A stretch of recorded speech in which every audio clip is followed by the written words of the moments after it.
大家好，我係 Judy。聽書之前，不如俾個 like 我先啦，唔該晒。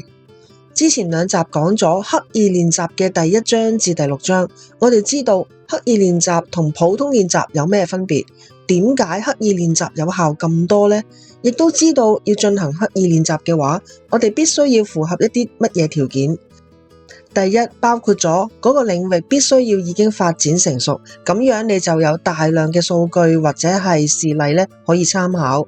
第二，有目標嘅練習，要清晰知道你而家鍛鍊緊嘅係邊一方面，而唔係純粹重複一樣嘅練習。第三，要有好老師，因為咁樣你會得到更加到位嘅回饋。仲有第四，係要跳出舒適圈，即係要不斷俾新挑戰自己。而家一齊嚟睇下啦，最後3章嘅內容包括咗成為專家嘅4個階段啦，同埋一般人認為嘅天賦究竟點樣影響我哋嘅學習呢？喺1980年代初期啦，心理學家班傑明同埋佢嘅研究團隊揀咗6個領域，總共係120位專家，包括鋼琴演奏家啦、奧運游泳選手、網球冠軍、數學家、神經學家同埋雕刻家，揾出影響佢哋發展嘅共同因素，研究歸納咗3個階段。但係呢一章嘅內容係包括4個階段，所以我估計呢個研究總共應該歸納到4個階段嘅。第一個階段係產生興趣，小朋友以遊戲嘅方式認識咗之後可以成為佢哋專長嘅事物。好多小朋友佢哋最中意試新嘢啦，係因為佢哋天生就有好奇心同埋中意玩，所以父母可以用遊戲嘅形式去吸引佢哋發展某一樣活動作為興趣。喺香港，好多 playgroup 都係用遊戲形式去教導小朋友認識同埋嘗試啲新嘢嘅。呢啲 playgroup 目的係應該令到小朋友對某一樣東西產生興趣。喺呢一個階段，我哋注重嘅並唔係小朋友嘅進度係點樣，而係幫助小朋友有動機去繼續進行呢一樣活動。其中一個方法就係多啲讚賞啦，而當做得好嗰陣亦都會有滿足感。呢一啲滿足感又會幫助佢去增強佢哋嘅動機去繼續學習。而將來成為專家嘅小朋友啦，佢哋好多時都會延續佢哋父母本身嘅興趣，例如爸爸中意音樂，小朋友對音樂亦都會特別有興趣。因為2代之間進行同一樣嘅活動嘅話佢哋嘅互動就可以激發到小朋友發展出相似嘅興趣。另一種動機係來自兄弟姊妹，小朋友見到哥哥或者姐姐因為做某一樣活動得到父母嘅注意同埋讚賞，佢哋好自然都會想做，因為佢哋都想得到同樣嘅注意同埋讚賞，所以兄弟姊妹之間嘅競爭本身就可以互相激勵。第2個階段就係變得認真。當小朋友對某樣興趣越嚟越濃厚啦，父母就會幫助佢哋揾老師啦。呢啲老師唔一定要係嗰個領域嘅專家，但係一定要好識得教人，知道點樣用刻意練習去令佢哋繼續進步。呢個階段係培養技能，但係必須要維持興趣同埋動機。但係例如數學家啦，佢哋唔係好細個就開始訓練數學嘅，可能去到中學階段先至開始接觸一啲深啲嘅數學課程，而令到佢哋對呢一啲嘢有興趣可能唔係父母，而係佢哋嘅老師。遇到好老師嘅話就可以激發佢哋對呢一樣嘢嘅興趣同埋動機去繼續進步。喺呢一個時候，小朋友感受到努力嘅成果啦，佢哋就會開始認識到自我激勵。喺11、12歲啦，至到15、16歲啦，佢哋就已經相信自己可以成為嗰個領域嘅成功人士，亦都越嚟越認真。第3個階段係全心嘅投入。呢一個階段嘅學生因為想更上一層樓，佢哋會不斷去揾更好，然後再更好嘅老師或者學校，父母亦都可以遷就佢哋訓練而搬屋。呢個時候啦，揾到啲老師就應該係嗰個領域裏面嘅頂尖人士啦，例如係出名嘅教練啊、演奏家啊，或者大學教授等等。不過去到呢一個階段學習同埋練習係要使嘅錢就會有好多啦，學費啊、場地費用啊、各種裝備啦、參加比賽嘅費用啦、交通費啦等等，甚至乎係舉家搬屋都要使好大筆錢。咁係咪真係要細個就開始訓練，年紀大咗訓練就冇用嘅呢？同身體能力有關嘅技能呢，的確係越細開始訓練越好，因為年紀大咗啦，身體冇咁柔軟，又容易受傷，受咗傷呢又要休息耐啲先至好。但係呢，咁樣唔代表年紀大就做唔到，好多人年紀大咗呢就會覺得自己退步，都係因為呢少咗或者係停止咗訓練。不過呢，有啲身體技能，例如係運動啦，過咗某一個年紀呢，因為身體嘅肌肉或者係骨骼發育成熟，而冇辦法再發展到適合嗰種運動嘅動作，例如係芭蕾舞嘅某一啲動作啦，成年先開始練呢，就做唔到啦。整體嚟講，身體同埋大腦喺童年同埋青少年時期呢，都係比成年之後更加具有適應性。但係成年之後，我哋都要仍然保持一定嘅適應力，所以呢，無論年紀幾大，都有機會學習到新技能，只係學習嘅方法呢會唔同。第四個階段呢，就係開闢新路，要成為專家級別呢，一定要識得超越自身領域嘅既有知識，同埋創造出有創意同埋獨特嘅貢獻。假設你揾到一個頂尖高手做你老師啦，但係你只係學習佢識嘅嘢，我當你學晒佢啲嘢啦，你都只係同佢一樣而冇突破。一個好老師傳授俾我哋最寶貴嘅嘢，就係幫助我哋發展出可以用嚟監控自我精進能力嘅心智表徵。當你學識呢一樣嘢之後，你就可以唔受其他人嘅限制，繼續進步，繼續創新。你有冇曾經諗過，有啲人喺某啲領域咧表現得好好，係因為佢天生有嗰種能力，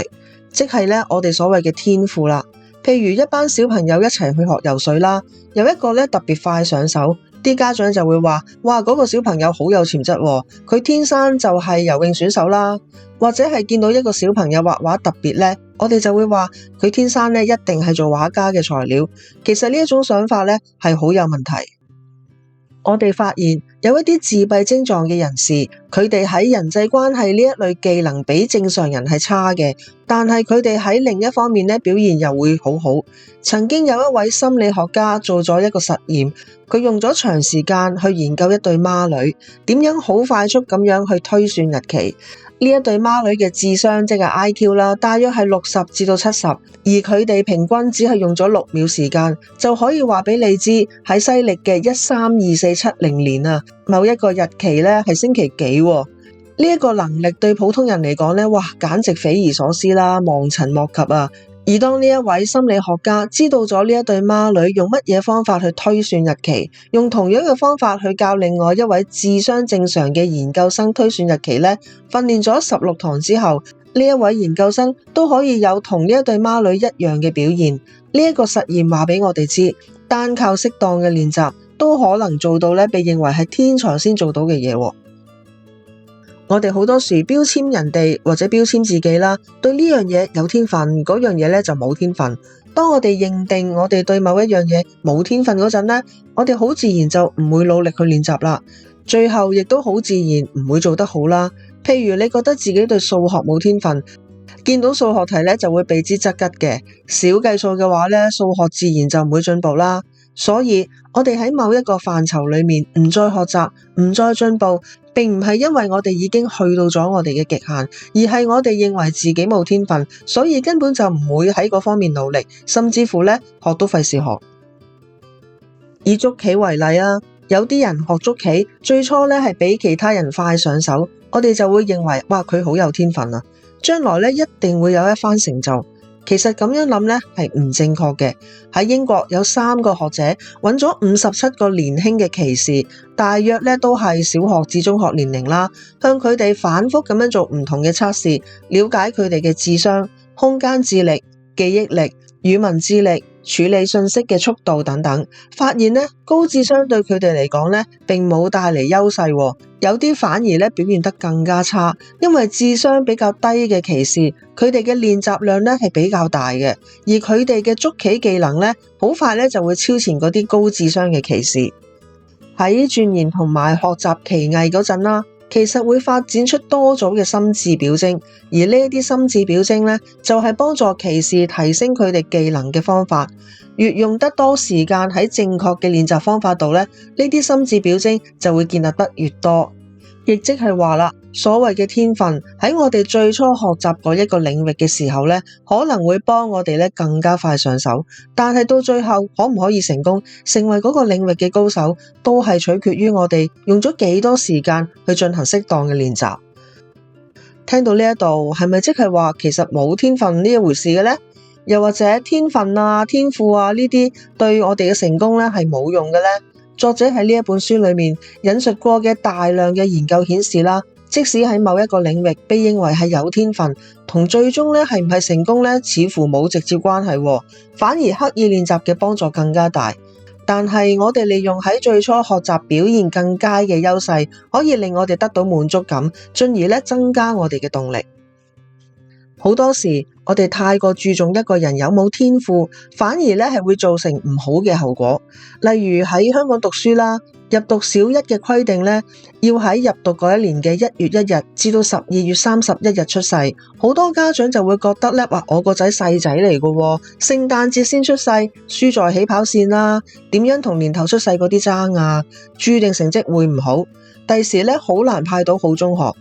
於是有啲細仔嘅家長就會希望自己個小朋友遲1年先入學，有啲會選擇讀多1年幼稚園高班啦，或者係轉校讀多1年4年班，諸如此類啦。但係我哋再睇返學童喺高中嘅成績，根本冇人 care 每年嘅狀元佢哋係邊個月出世，因為大家都知道經過咗10幾年嘅教育，1年之內嘅年齡差別根本唔會造成任何影響。好多其他訓練都有類似嘅情況，招收幾歲嘅小朋友入足球隊嘅話都係按年份去考入學試。對幾歲嘅小朋友嚟講啦，年頭或者年尾出世，表現當然會有好大分別啦。但係你收咗一個入學試做得好好嘅年頭出世嘅小朋友，完全唔代表佢到18歲嗰陣可以同樣做出比同齡人出色嘅表現。呢一種錯漏百出嘅揾出天分嘅人嘅方法令我哋錯失咗好多本來可以喺某個領域裏邊做到好亮麗成績嘅人才。最後一章，作者認為現今嘅教育應該好好利用刻意練習呢一個方法，由以前着重知識嘅教學方法轉為着重技能嘅教學方法，學習效果會更加理想。因為當學生學習知識嗰陣呢啲知識唔可以好快變成長期記憶，而當學生需要運用呢啲知識去解決問題，就會受到注意力啦同埋短期記憶嘅限制。而着重技能嘅刻意練習方法雖然唔係着重知識嘅吸收，但係可以喺建立心智表徵嘅同時，吸收到大量嘅相關資訊。唔知大家聽完呢3集之後有冇對自己嘅能力重新評估呢？同埋對自己有興趣嘅範疇增加咗動力同埋信心呢？作者喺呢一本書裏面引用咗大量各種大小嘅研究結果，去支持佢認為刻意練習可以產生嘅正面影響。你可能本來有好宏大嘅理想，喺某一個範疇啊或者職業上面想做到好成績，又或者喺自己嘅興趣之上啦，例如係廚藝啊或者係作曲啊，想做得更加好。只要你唔怕辛苦，肯投入大量時間做刻意練習，根據作者嘅睇法都有機會成功。我哋喺參考世上所有喺各方面成功嘅人士，除咗睇到佢哋最後嘅成就，更加應該知道佢哋喺得到成就嘅背後所付出嘅努力。總之，唔好以為自己有天分就可以輕輕鬆鬆咁獲得成功，亦都唔好以為自己冇天分就無論點努力都會注定失敗。只有唔肯嘗試嘅人先至會注定失敗。如果大家鍾意我分享嘅內容可以 subscribe 呢個 channel 啦，同埋撳埋個鐘仔，一有新片你就會第一時間收到通知。仲有多啲喺下邊留言，俾意見我，或者係俾啲鼓勵我。我係 Judy，下集見。